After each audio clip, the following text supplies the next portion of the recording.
Bienvenue dans Pratique ton français avec des histoires. Es-tu prêt à pratiquer ton français et à devenir plus fluide? Commençons. Il était une fois une reine qui n'avait pas d'enfant. Chaque matin, elle se rendait dans le jardin et priait Dieu pour avoir un fils ou une fille. Un jour, un ange vint à elle et lui dit, « Ne t'inquiète pas, tu auras un fils capable de souhaiter tout ce qu'il veut, et cela se réalisera. » La reine était très heureuse et annonça la bonne nouvelle au roi. Lorsque le moment arriva, elle donna naissance à un fils et le roi fut rempli de joie.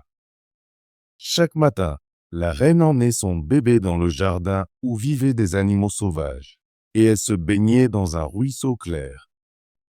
Un jour, alors que son fils était un peu plus grand, elle s'endormit en le tenant dans ses bras. Un vieux cuisinier, qui connaissait le pouvoir spécial de l'enfant, vint et le vola.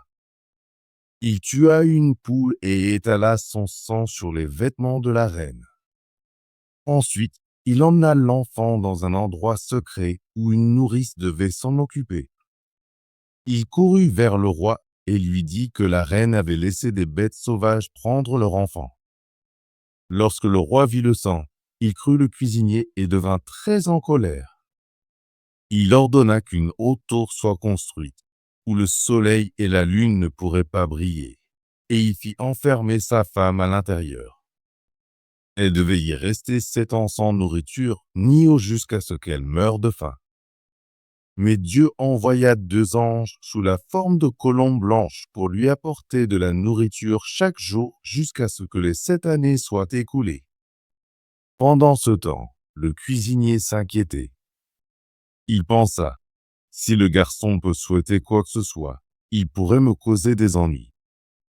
Il s'approcha donc de l'enfant, qui pouvait maintenant parler, et lui dit, « Souhaite un beau palais avec un jardin et tout ce que tu désires. » Dès que le garçon fit le vœu, tout apparut. Le cuisinier suggéra alors, « Ce n'est pas bien pour toi d'être seul. Souhaite une jolie fille pour te tenir compagnie. » Le garçon souhaita une fille, et elle apparut, plus belle que n'importe quelle peinture. Ils jouèrent ensemble et s'aimèrent, tandis que le cuisinier sortait chassé comme un noble. Mais il avait toujours peur que le garçon souhaite voir son père et se mette en danger. Il prit donc la fille à part et lui dit, « Ce soir, quand le garçon dormira, poignarde-le dans le cœur et rapporte-moi son cœur et sa langue. Si tu ne le fais pas, tu perdras ta vie. » Lorsque le cuisinier partit, la fille réfléchit à ses paroles et refusa de faire du mal à l'innocent garçon. Le cuisinier revint et la menaça à nouveau. Se sentant piégée, elle décida de tuer un petit cerf à la place et prit son cœur et sa langue. Quand le cuisinier revint, elle couvrit le garçon d'une couverture et lui donna l'assiette avec le cœur et la langue du cerf. Le cuisinier demanda, « Où est le cœur et la langue du garçon ?» La fille lui tendit l'assiette, mais le garçon repoussa la couverture et dit, « Toi, vieux pécheur, pourquoi voulais-tu me tuer? Je vais te punir. Tu deviendras un caniche noir avec un collier en or, et tu mangeras des charbons ardents jusqu'à ce que des flammes jaillissent de ta gorge. » À peine avait-il fini de parler que le cuisinier se transforma en caniche noir avec un collier en or. Les cuisiniers apportèrent des charbons ardents, et le caniche dut les manger jusqu'à ce que des flammes éclatent de sa gorge. Le garçon resta un peu plus longtemps là, pensant à sa mère et se demandant si elle était encore en vie. Enfin, il dit à la fille, « Je veux rentrer chez moi. Si tu viens avec moi, je prendrai soin de toi. » Elle répondit, « Oh, le voyage est si long, et je ne sais pas quoi faire dans un pays étranger. » Ne voulant pas être séparé d'elle, il souhaita qu'elle devienne une belle fleur, et il l'emporta avec lui. Lorsqu'il atteignit son pays, le caniche le suivit. Il se rendit à la tour où sa mère était enfermée. Elle était si haute qu'il souhaita une échelle qui atteindrait le sommet. Il grimpa et regarda à l'intérieur, appelant, « Chère mère, Es-tu encore vivante ou morte? Elle répondit, Je viens de manger et je suis satisfaite, pensant que c'étaient les anges. Il dit, Je suis ton cher fils, que les bêtes sauvages auraient pris. Mais je suis toujours vivant et je vais te libérer bientôt. Il redescendit, alla voir son père et fit semblant d'être un chasseur à la recherche d'un emploi. Le roi accepta, disant que s'il était habile, il pourrait le servir. Le garçon promit de fournir beaucoup de gibier pour la table royale. Il rassembla tous les chasseurs et les conduisit dans la forêt, où il fit un vœu. Bientôt, plus de 200 cerfs coururent dans le cercle qu'il avait dessiné, et les chasseurs les tirèrent.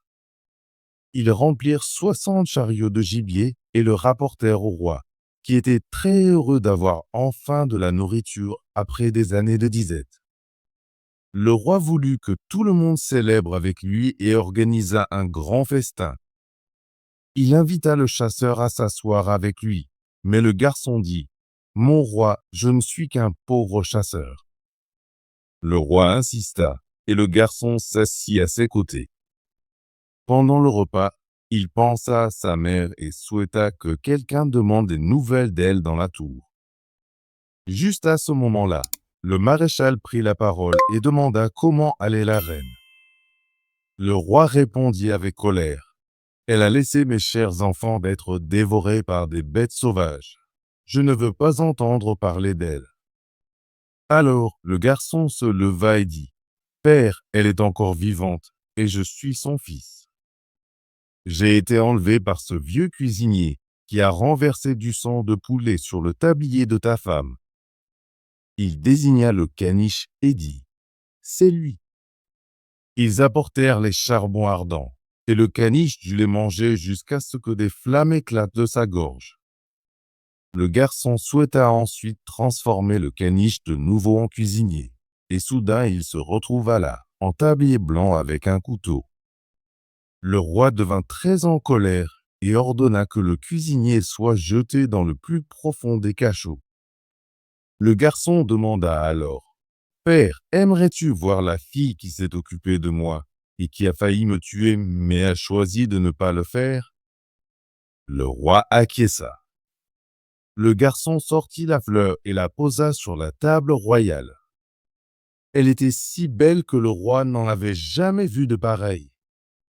Puis, le garçon souhaita qu'elle retrouve sa forme véritable, et elle se tenait devant eux, plus belle que n'importe quel artiste ne pourrait créer.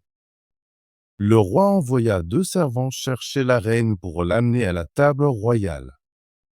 Lorsqu'elle arriva, elle ne mangea pas et dit, « Le bon Dieu qui m'a nourri dans la tour me libérera bientôt. » Elle vécut encore 3 jours, puis mourut paisiblement. Lorsqu'elle fut enterrée, les 2 colombes blanches qui lui apportaient de la nourriture la suivirent jusqu'à sa tombe. Le roi ordonna que le cuisinier soit déchiré en 4 morceaux, mais son propre chagrin lui coûta bientôt la vie. Le garçon épousa la belle fille qu'il avait sauvée, et que ce soit vrai ou non, cela ne dépend que de Dieu. Bravo! Veux-tu pratiquer ton français et devenir plus fluss? Abonne-toi et active la cloche de notification pour ne manquer aucune de nos histoires gratuites en français. À bientôt dans la prochaine vidéo.